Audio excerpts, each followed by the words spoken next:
This is Molly Hennessy Fisk with the Los Angeles Times. I'm here in suburban Charleston, where I've been talking to people about how they've been affected by the shooting at a church in downtown Charleston that occurred just days ago. 9 people were killed, all members of the church, all African American, targeted, authorities have said, as a hate crime because they were black.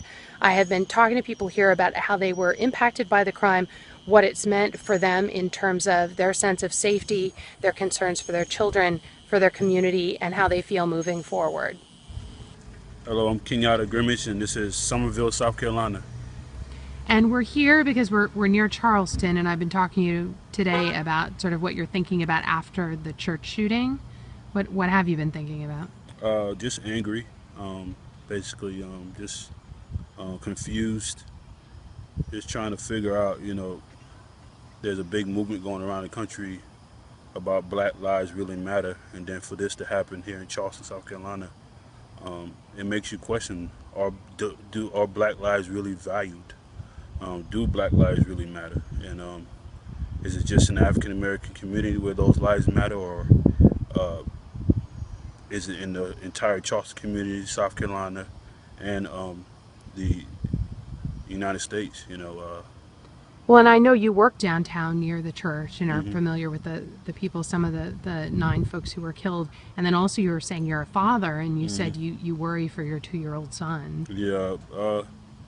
With all of the shooting deaths of African American males around the country, it makes me wonder about my son. He's only 2 right now, but um, it seems as if I can raise him up and teach him the right things, but um, if he's looked a certain way, or if somebody in society has an opinion about him that's a negative opinion, it's okay to gun him down because you feel threatened by him.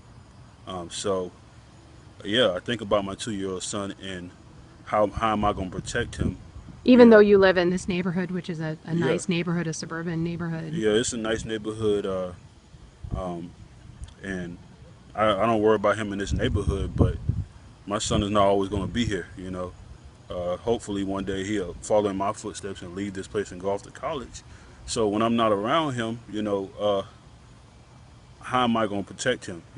I can tell him to do the right things, but if he, is in the wrong place at the wrong time and looks a certain way, what I've seen in the country is that somebody can shoot him, somebody can kill him, and it's okay because they felt threatened by him just because of the color of his skin.